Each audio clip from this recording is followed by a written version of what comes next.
Në një botë ku parat flasin, kush i dëgjon për shpëritjet e korrupsionit? Në labirintin e pushtetit, ku tundimi është i pashmangshëm, kush garanton transparencën?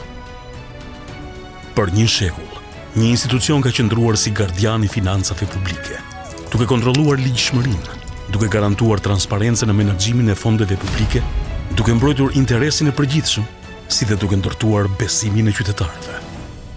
Ky është kontrolli i lartë i shtetit, 100 vjet në shërbim të transparencës dhe llogaridhënies. Një histori e gërshetuar me sfida e suksese, që vazhdon e udhëhequr nga vlerat e integritetit, profesionalizmit dhe përkushtimit ndaj interesit publik. Në vitin 1912, një komb i vogël në zemër të Ballkanit shpalli pavarësinë e tij. Shteti shqiptar u bë realitet, por lindja dhe ndërtimi i një shteti të ri sjell sfida të jashtëzakonshme, mes të cilave edhe sfida financiare, që kërkojnë mençuri dhe vendosmëri. Konstituimi dhe konsolidimi i një shteti të ri kërkon vizion, menaxhim të kujdesshëm të burimeve të pakta dhe mbi të gjitha kërkon transparencë dhe llogaridhënie. Ismail Qemali, arkitekti i pavarësisë, e kuptoi këtë gjë. Ai e dinte se pa një sistem të fortë financiar, të bazuar në transparencë dhe llogaridhënie, ëndra e shqiptarëve rrezikonte të zbehej. Kontrolli financiar ishte thelbësor për të drejtuar Shqipërinë drejt një të ardhmeje të sigurt e të qëndrueshme. Në një shoqëri ku ligjet moderne ende po merrnin formë, ku tradita dhe moderniteti ndërthureshin në një mënyrë komplekse, me miratimin e kanunit të përatshëm të administratës civile, gjurmohen hapat e parë të një sistemi bashkohor administrativ. Kontrolli financiar si element kyç vlerësohej si garancia për mirëpërdorimin e fondeve publike. Kanuni i dëmeve, po ashtu, shërbente si një formë e hershme e llogaridhënies financiare. Ai përcaktonte dënime dhe detyrimin për çdëmtimin e dëmeve materiale, duke synuar vendosjen e rendit dhe drejtësisë në mikrokozmosin politik shqiptar. Shqipëria, 1920, një shtet i ri, i brisht, por me një dëshirë të madhe për të ndërtuar. Kongresi i Lushnjës, një ngjarje kyçe në historinë politike të Shqipërisë, shënoi një moment vendimtar në konsolidimin e shtetit shqiptar. Angazhimi i shtetarëve të kohës për të themeluar një institucion të kontrollit shtetëror shfaq qartë vizionin dhe përkushtimin e tyre për të zbatuar parimet e qeverisjes dhe të kontrollit financiar që praktikoheshin në vendet e zhvilluara.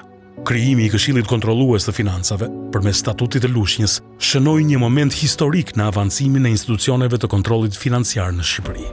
Ky akt kushtetues jo vetëm që hodhi bazat për një sistem të kontrollit financiar të centralizuar, por gjithashtu tregoi një vullnet të qartë për të ndjekur rrugën e modernizimit dhe integrimit me standardet ndërkombëtare. Si të sigurohej dhe të garantohej që financat e shtetit të menaxhoheshin me drejtësi dhe transparencë, mungesa e një sistemi të konsoliduar impononte ndihmë ndërkombëtare. Zhvillimi i mendimit financiar në Shqipëri nuk u kufizua vetëm tek kontributi i ekspertëve të huaj.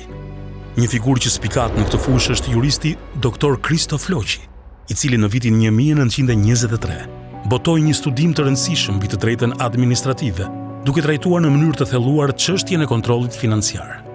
Ai argumentonte se një makinë administrative funksionon në mënyrë efikase vetëm nëse është subjekt i një kontrolli të rregullt dhe të pavarur.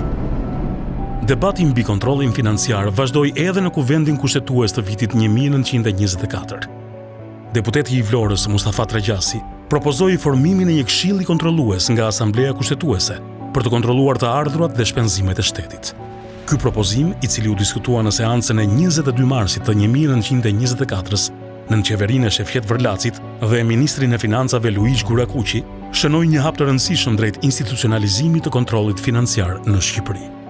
Deputeti i Gjirokastrës Ali Këlqyra mbështeti në parimi idenë e kontrollit të financave publike, por propozoi që ky kontroll të ushtrohej nga një organ i pavarur dhe kompetent, i cili do të ishte i përhershëm dhe do të kishte autoritet të veçantë.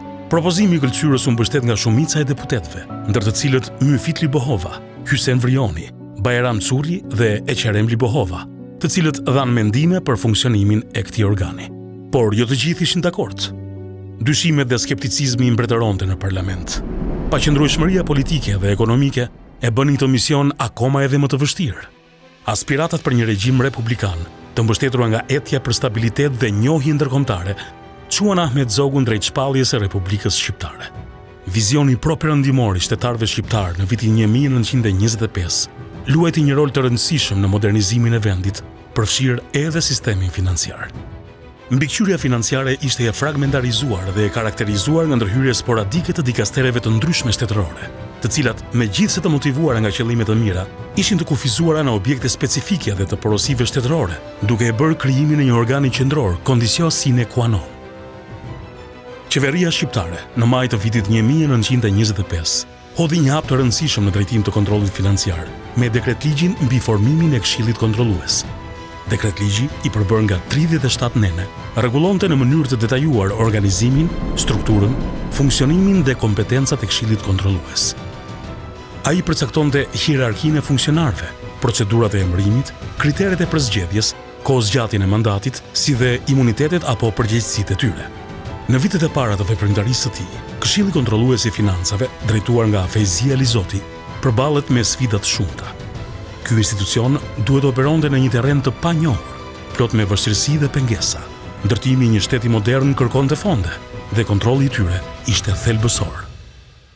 Si një arkitekt që projekton një ndërtesë të re mbi themelet e së vjetrës, Ahmet Zogu, si presidenti i Republikës dhe si mbajtës i fronit të mbretërisë shqiptare, synonte modernizimin e vendit. Reforma administrative që riformësonte strukturën e shtetit preku edhe Këshillin Kontrollues. Ligjet e reja, si mjete të fuqishme që i japin formë këtij institucioni, i japin Këshillit më shumë autoritet, e fuqizojnë atë për të përmbushur misionin e tij. Kontrolli, si një rrjet i padukshëm që mbulon të gjithë vendin, zgjerohet në të gjitha fushat e administratës publike. Inspektime në institucione shtetërore, raportime për parregullësi të konstatuara. Një betejë vazhdueshme kundër keqpërdorimit të fondeve. Në këtë periudhë sfiduese, Këshilli duhet të dëshmonte forcën dhe vendosmërinë e tij për përmbushjen e misionit të tij. Puna e Këshillit bëhet më profesionale, ekspertiza rritet, metodat e kontrollit përmirësohen. Në prag të luftës së dytë botërore, Këshilli Kontrollues është një institucion më i konsoliduar. Megjithatë, historia është e mbushur me sfida të paparashikuara. Këshilli do të përballet me një tjetër sprovë. Pushtimi fashist sjell ndryshime të thella në administratën shqiptare. Këshilli Kontrollues përshtatet me realitetin e ri. Ky është një moment kritik, një udhëkryq në historinë e Këshillit. Këshilli Kontrollues kaloi në varësi të qeverisë fashiste. Çlirimi i vendit në vitin 1944 shënoi një ndryshim rrënjësor në peizazhin politik dhe shoqëror të Shqipërisë. Këshilli Kontrollues riorganizohet, duke u përshtatur sistemit të ri politik dhe ekonomik. Me vendosjen e regjimit komunist në Shqipëri, kontrolli financiar shndërrohet në një instrument të ideologjisë së re.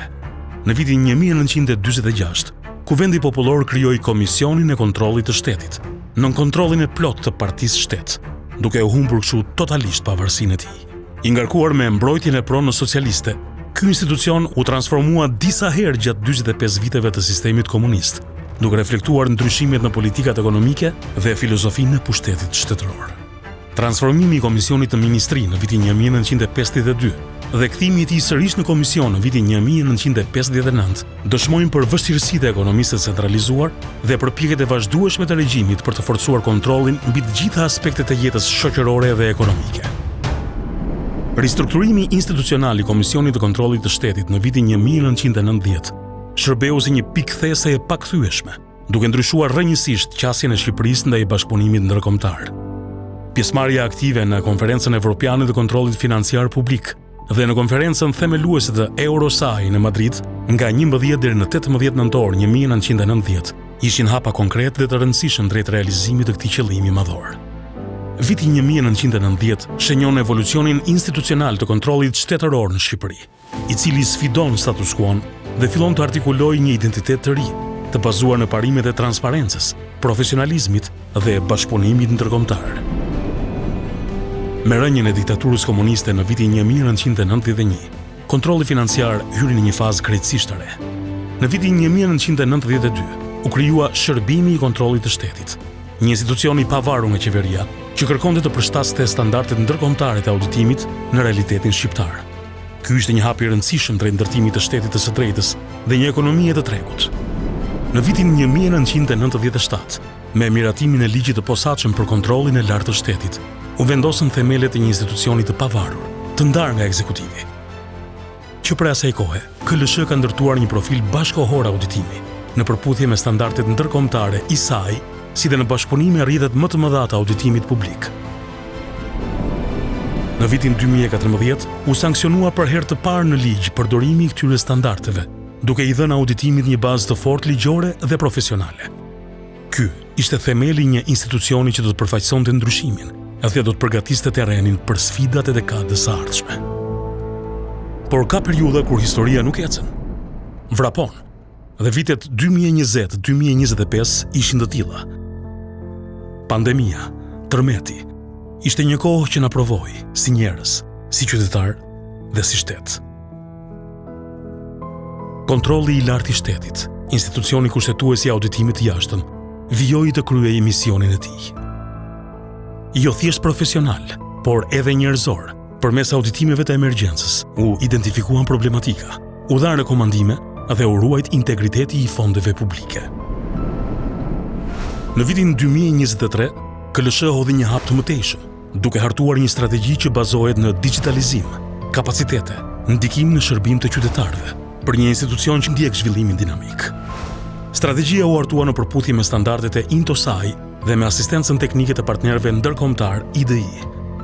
Kontrolli i lartë i shtetit është pjesë e një rrjeti të gjerë ndërkombëtar institucionesh supreme të auditimit. Intosai, Eurosai, si dhe Sigma OECD, SECO, janë partnerë që kontribuojnë në forcimin e kapaciteteve institucionale të KLSH-s, auditimin, qëndrueshmërinë institucionale dhe inovacionin. Përmes këtyre bashkëpunimeve, ndërtohen praktika të avancuara për një auditim publik më efektiv në Shqipëri. Një auditim nuk është thjesht një raport, është një akt përgjegjëshmërie. Sot, KLSH është zëri i paanshëm që pyet: a janë përdorur fondet publike në mënyrën më të mirë dhe të duhur? Dhe përgjigjja është përmes rekomandimeve që nxisin ndryshim. Dhe ky ndryshim matet jo vetëm në institucione, por edhe në transparencën ndaj publikut dhe kuvendit. Raportimi periodik në kuvend dhe diskutimi në komisione janë kthyer në ura të vërteta llogaridhënie dhe bashkëpunimi. Ky është kontrolli i lartë i shtetit i vitit 2025. Një institucion që flet me punë, që matet me ndikim. Kontributi i tij është vlerësuar edhe në progres raportet e Bashkimit Evropian, si një hallkë e rëndësishme në forcimin e auditimit të jashtëm publik dhe rritjen e transparencës, llogaridhënies dhe eficiencës. KLSH afirmon në rolin e tij si një institucion i pavarur dhe i qëndrueshëm, i përkushtuar në mbrojtjen e interesit publik dhe përmirësimin e qeverisjes. Me vizion të qartë dhe përgjegjëshmëri të lartë, ai mbetet një pikë referimi për transparencën dhe llogaridhënien publike, duke dhënë një kontribut të vërtetë në procesin e integrimit evropian të vendit. Para një shekulli në një Shqipëri që sapo kishte nisur rrugën e shtetformimit, lindi nevoja për një institucion të pavarur që të garantonte mbikëqyrjen e financave publike dhe të vendoste themelet e llogaridhënies. Ishte viti 1925 kur u themelua kontrolli i lartë i shtetit, një institucion që do të merrte përsipër një mision të ndërlikuar por etik, mbrojtjen e interesit publik dhe të ligjshmërisë. Që prej fillimit të rrugtimit, kontrolli i lartë i shtetit ka qenë rojtari i transparencës, i efikasitetit, i integritetit në përdorimin e fondeve publike. Në çdo etapë të historisë së tij, gjatë ndryshimeve politike, reformave dhe sfidave të mëdha, institucioni ka mbetur besnik ndaj një parimi të thjeshtë, por themelor. Financat publike janë pasuri e përbashkët dhe duhet të administrohen me përgjegjësi. Kemi kaluar në një rrugtim të gjatë. Janë 100 vite histori që përfaqësojnë mundin dhe profesionalizmin e qindra audituesve që kanë shërbyer ndër vite. Janë 100 vite përpjekjesh për të ndërtuar një administratë publike më të ndershme, më të drejtë dhe më afër qytetarit.